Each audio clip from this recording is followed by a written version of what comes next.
I heard that you actually got on the infamous, the one, the only, Tiana's Bayou Adventure. That's the one.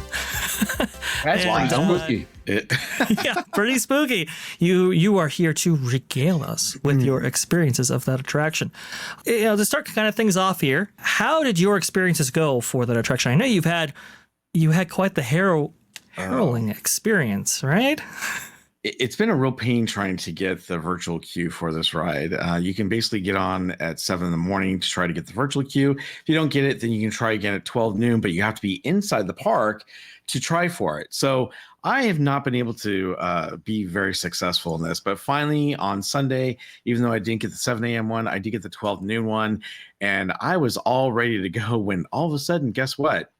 The ride broke down. It was funny because I just asked the cast member, how's it going today? He goes, been going great. Ride's been great. Hadn't really broken down. Everything was fine on Sunday. And then boom, right before I get on, it broke down. Now, thankfully, after we got a new virtual queue for another ride and we left the area, they started riding. I guess they got the operations up and going again. So luckily, I talked to one of the cast members and said, look, it's just me. I really would like to go on the ride. Can I please, try to get back on? She said, absolutely.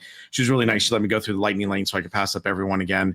And this is where we're at right now, where you see the video. So I'm fast forward. I'll go ahead and we'll open in the background right there. But I know that it's been breaking down every single time. I heard that it might have had a breakdown list preview, like yesterday, if I'm not mistaken. That's the rumblings that are coming out from what I'm hearing. Information could be wrong, but I know it's been breaking down multiple times every single day. Is that right? It has been, but I will tell you, when it broke down that day, at first they were like, okay, everyone just stay on the ride. And then they were like, okay, everyone needs to get off the ride. And then they started unloading people as they got the ride working again. They got it working pretty quick. The thing was, I thought, oh, great. When they said it's completely shut down, the cast member I was talking to, he actually was shocked. He was like, wow, I'm actually surprised they're shutting the whole thing down, but I don't know what's going on. And then when I got off the ride and went outside to talk to a couple of my fans, we were walking in front of what are you laughing at? I think it's great, but it's like, well, I had to go take care of my fans, No, I had what? I actually had some friends from fans from Washington that came down and they wanted to meet me, and so they went to go on rides while I was going on this. Really, I do. Yeah, thank you. I appreciate that, Lou. You got fans too, I think. I don't know, but they wouldn't know I was there. Yeah, it's true. So this is when I'm actually going to go on the ride this time, and anyhow, I thought it was nice that the cast members let me go back, and they got it running pretty quickly, and that was the only time it broke down on Sunday, so that was pretty good. I didn't hear that it didn't break down yesterday, but if so, that's good news. I mean, I really don't want to hear that it's breaking down every single day. Now, my sources told me that the ride's not ready, they shouldn't be opening it yet, but they want to get it open, so that's discouraging. But given the fact that they are continuing with these plans, I'd like to see it not have any issues. I will say there's only one main issue while I was riding the ride, and that is the very first big Lewis animatronic that you see was not working. He was talking, but he wasn't moving or anything like that. That was the only one that wasn't working. Everything else worked flawlessly. I see that everything, they try to board as many people as possible back up here, which is encouraging, and now we're actually taking off. So good. You actually got on. Yes, we have it confirmed on live stream. Right. Well, I will say that. Right. I will say that the one thing that I definitely noticed is that they decided to load only 5 people instead of 6. So out of the 6 rows they have, they were only loading 5 people. And again, I'm not sure why, if it was a weight issue. Doing that? But was it consistently leaving either the front or the back one empty for all cars? It was the back. It was the final back one that they were leaving empty. Road number 6. So I asked for 5. It's a matter of depth of water or splash. Not sure. I do know that when the original Splash Mountain was open, when they had problems with it breaking down, they would also load only 5 people instead of 6. So maybe it's a similar issue.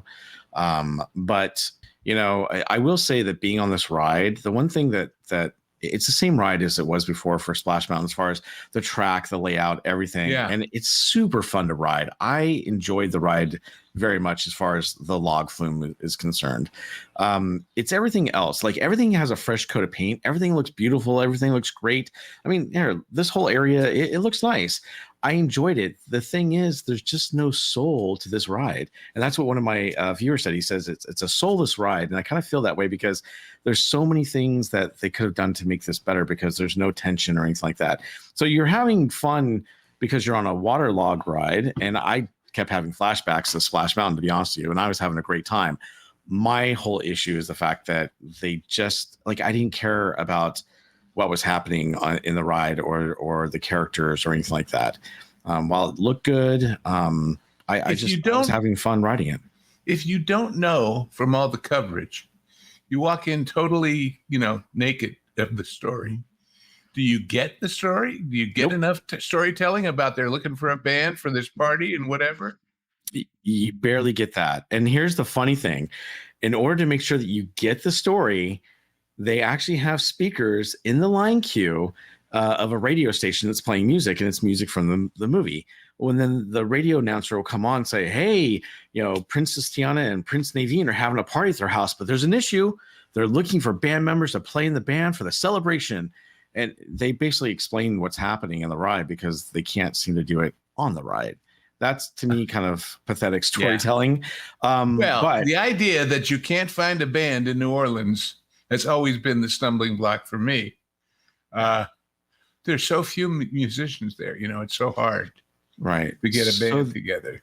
This part right here, when you used to come in, it was bright, vibrant. You had, all the different, characters from America Sings, singing, how do you do?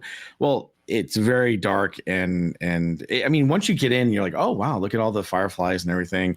But, there are a lot of screens. This is the Lewis that wasn't working. You can see right here. Oh, did it pause? Oh, wow, that's not good. I think the signal is intermittent in this area, which no surprise given that we're now in the depths of the actual show building itself. But you mentioned the darkness. It's one of the reasons why, if we scroll back right here, they built out the tunnel that you initially enter, so as to block out more of that sunlight for these dark sequences right here. This is all addition. Which I'll give them credit for. If that was a look that they were actually going for, that was a commitment to that look there. Not exactly cheap, but they went ahead and went with it. The staging in this particular area, I know a lot of people were hopeful or optimistic that Disneyland's version of this ride would be better than maybe Walt Disney World's, if only because the staging for this specific scene here is so vastly different at the Disneyland version. What did you see when you came upon this scene here? Well, the thing I noticed is that all the characters are a lot closer together. So each of these scenes are really, really quick. And we were going by them pretty fast, almost to the point where you can see right here, it's like, wow, you just passed them. Now you're passing those characters. And I had to turn around. It's going again. Much faster than Splash Mountain ever did. It is. In my experience. It is. And to be honest with you, I felt like when I was done with the ride, I'm like, wow, that seemed to go a lot faster than I remember Splash Mountain going. And I think it may be just because the assets are so close to each other in each of the scenes. Yeah, could be. But, this one is obviously different right here from Walt Disney World, because you actually go down and come right back up. And it's like a dip, which is a lot of fun. And Mama Odie worked fine. I will say that when you splash down here, you used to see the bees and the beehives, and that was really, really cool. Here, it's just, there's nothing but mushrooms and, just some plant life.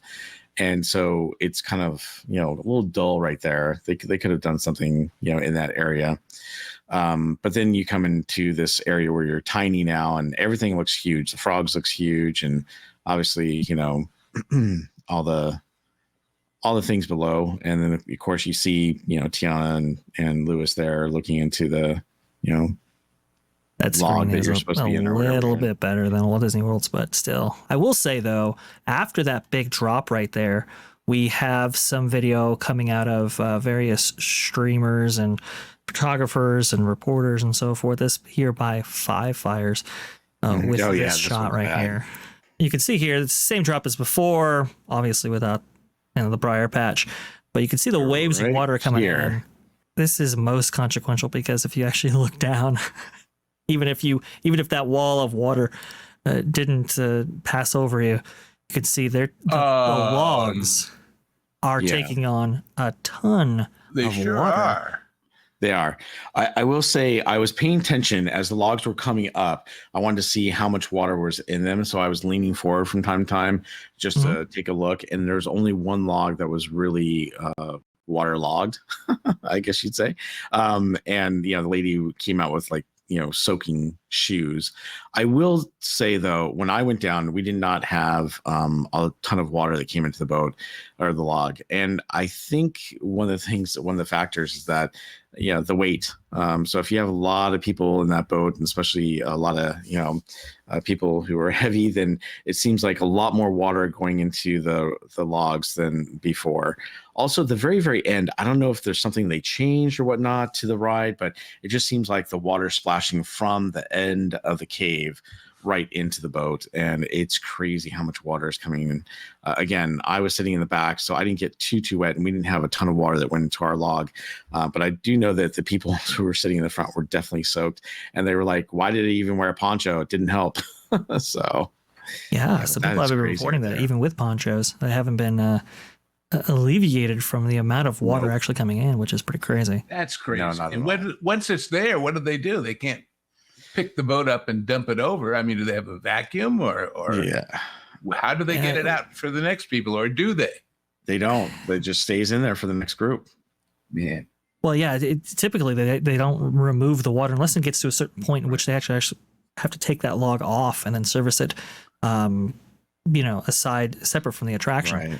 But They should have made a product placement deal with Dyson. At the end, you would see them sucking the water out. Zip it all out. I will say though, Zip-a-dee-doo-dah. in all fairness, I miss the zip-a-dee-doo-dah. In all fairness, Knott's Berry Farm, they have a wonderful log ride, and I tell you, a lot of water gets in there too, and they do not take it out. So sometimes you're sitting in a log. So it's not just Disneyland, it happens at other theme parks as well. Sure. But I was just kind of surprised because it seems like a lot more water. Disneyland's supposed to be better than everybody else. Yeah. Well, It's true. I mean, so they have the way that they've rid themselves of water before is they have these like these little ports in the very back. Yeah, exactly. They have these little ports in the very back of these logs that have these flaps over them. And so when they're actually submerged, they're closed. But when they're on these lift hills, they actually open up and allow the water to release that way. The nautical name is a scupper. Can you go back just a tad here in the video right before we go up the lift?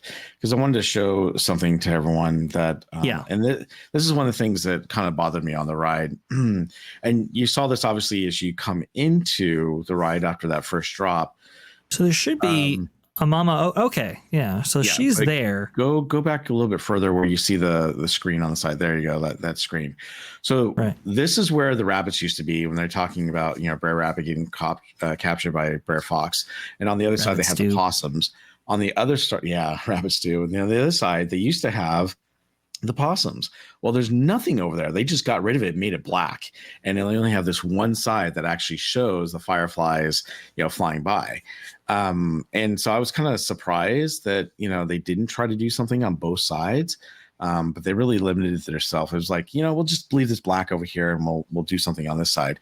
And granted, you don't have to like look at one side and then try to look the other, but I just was surprised that they didn't have anything else. And then the new total of animatronics is what? Oh, I have to go back and count them all, but I thought I heard somewhere where it was about 48, and they're including a lot. The reason I'm asking is in the release this week by Universal about the Frankenstein experiment, they said 14 of those super duper animatronics. I guarantee you there isn't going to be blank space between when you see them. Well, my whole thing is I just thought if you have fewer, but their quality, you got to have something else in between, or else it's it's like waiting for a train to arrive at the station. When's the next animatronic happen? Right. My point is they don't need another animatronic where those possums were. I just thought maybe they have fireflies on both sides. Yeah, exactly. In the screen, so you have a little more atmosphere. Now, the other thing was too, if you go forward just a little bit, The next thing you're going to see here is Mama Odie. Now, if you pause it real quick, you can see her right here, and she's talking to you. But then as you go ahead and hit play again, you'll notice there's like a little lip or speaker or something. Look, she's getting cut off. You can't see what she's saying. You can hear her. Mm-hmm. And by the way, I'm sitting in the back, so the people in the front can't even see that. So I was like, "What? Wait, you're supposed to see her and see what she's saying. That's not cool." So that's something they need to change for sure. That's a big mistake.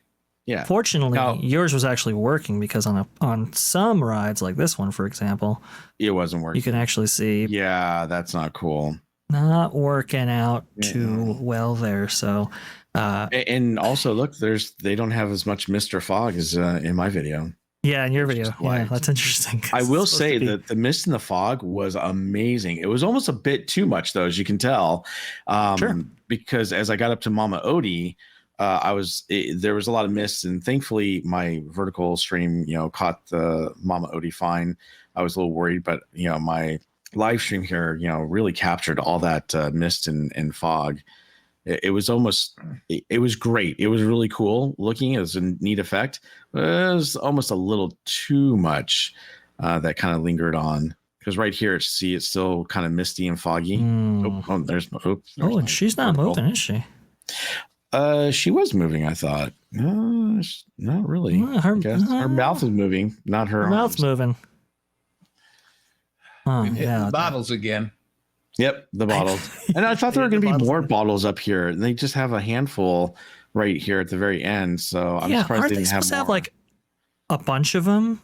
Yeah, leading up to this. And then here's my splash, and you can see that there's a lot of water, but not as much came splashing into the log itself. And you didn't have a sixth person, right? No, didn't have a sixth person. I was the only one not wearing a poncho too. Wow. Okay. Now, here's one thing I think they should do. This whole area right here, to me, they could, there's so much real estate. They could have, some characters that, even if they're stationary, like Larry, we're coming up on Larry the armadillo there on the, left-hand side. And by the way, I was trying to wipe my other camera. That's why my gimbal moved, but they should have more of that. I mean, they have him there, and it's like, really, that's the only animal of that whole long area that we see was before always we go in. kind of a It was. It was even with Splash quiet Mountain. stretch on Splash Mountain. But it definitely was. All the more reason to improve it. But I thought they would have added more. Now, I know on the left-hand side, that's where the walkway is, so maybe they wouldn't add anything there. Yeah. But, and then, of course, this is the finale right here. And everything was working in the finale. I will say, before in Splash Mountain, it looked huge, it looked big, it looked, just amazing. Here, it feels a lot more compact. Because you don't have the ship with the world behind it as you had before. Yeah. Right. And I get that. There literally isn't as much depth. No, I will say, though, I mean, it was very colorful. It was bright. The songs, to be honest with you, other than the one song from Princess and the Frog, the ending music and the other music really didn't do anything for me. And then this section right here, this is really dark, and it's a long, dark pathway before you finally get to Mama Odie. And when you do, now I don't know if he just wasn't supposed to be part of the scene, but she's talking, but Juju never comes up. He's back there, but he never quite comes up. So I don't know if there was a flaw or an issue, but or maybe he wasn't supposed to come up with that part where she's talking. But I just thought it was interesting that he did not come up. And then right here, there's really nothing until you come around the corner, and but there was not much. It was the owl that showed you your picture and everything. They don't do that anymore. I did notice, and you'll see it here in a moment when I get out of the log, they moved the section where you get your photos and you look at the photos. It's probably better because now it doesn't get so gummed up in that one area. But as I come off the ride here, they've made this all ultra accessible as well. Yeah, it's nice they finally did that. Now I did take a few photos and because I was trying to get some thumbnails real quick, but you can kind of see what it looks like and how they changed it. I do like that they've added some greenery to it. It looks cool that way. Everything's the same. It just, they added some greenery and changed the paint. Now right here, see right there, that wall used to be where that was where they were photos. Before. And now it's on the outside, which you'll see in a moment here. But I thought that was cool because that was always a place that got gummed up really easily. That's the truck? Yeah. Yeah. So that's the way it shows in the show. No, it's going. They're going to uncover it. They just haven't. It's probably going to be uncovered here. And plus, that wall area is where the now. Oh yeah. So this right here is where you have the actual photos. I've heard too that you can see the borders of these screens here, like the cutouts don't line up 100%. They don't. With the screens behind there. I wasn't sure. I heard they're going to fix that. Yeah, it's an easy fix. So I'm glad to hear they're going to fix it. It wasn't a big issue, but yeah, they definitely weren't lining up. Easy fixes should have been fixed before you open the ride. You would think so. But that wall back there, from my understanding, is coming down too, because that's where they're going to be doing. Oh, and there's my. Here, you want to go download my photo? There you go. And there's Lewis's Critter Club right there that has not opened yet. But you can see the sign. I think I showed off. Oh, maybe I don't. All right.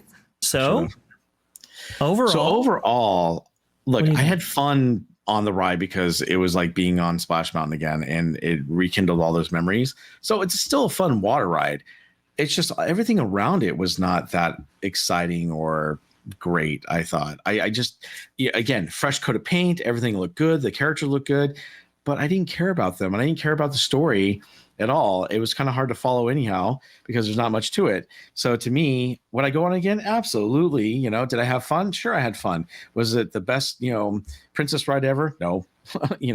It didn't have that tension, didn't have that feel, didn't have a very good story, but and Theme Park Wizard saying, yeah, Juju came up for me. So it could have been just that section. Theme Park Wizard says 9 out of 10. Look, if we're talking about just the log ride itself, for sure, it's sure. I would give just the log ride itself a 10 out of 10, because it was always great log ride. But with everything else, it's kind of like more like a 7 out of 10 for me, because it's really not that. Well, but because the track and the pattern of it is exactly the same as it was, then rating just the log part is rating Splash Mountain. Exactly. Well, that's why I would give it 10 out of 10. Right. Because it's fun. It's a fun ride. People are going to enjoy it, and people are going to have fun. Here's the thing. The story was so lame and terrible. No one's really going to think about that, unfortunately. And no one's really going to, care about it. A few people here and there.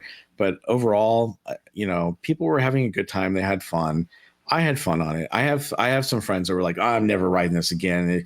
It's a downgrade from Splash Mountain. I can't believe they did it. And I'm like the log ride itself was fun. I enjoyed it. I'll still go on it and have fun. I'm not going to not ride it.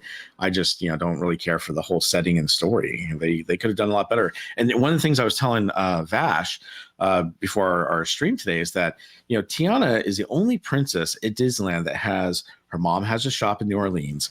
She's got her own ride in, the Bayou country, right? Then you got Lewis's Critter Club, which is a store. You also have Ray's Braves, which is a store, right? And then you got Tiana's Palace, which is her restaurant. So she has more than any other Disney character, in the parks at Disneyland.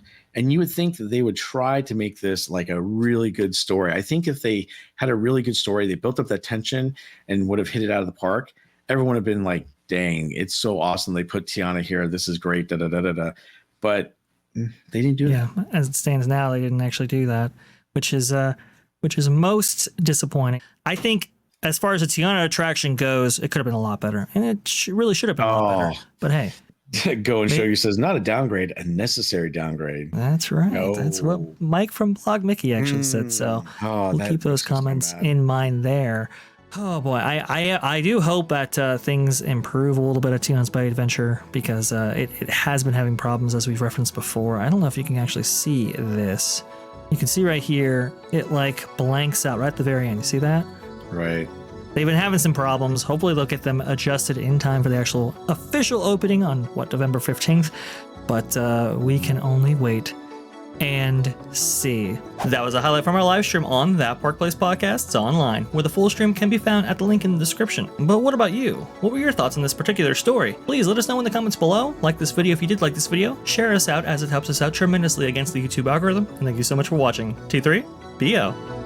Please comment, like, and share this video, and don't forget to subscribe to That Park Place Podcasts online, your source for exclusive content and highlights from WDW Pro. The Pro Show, and That Park Place for all the news that should be fun.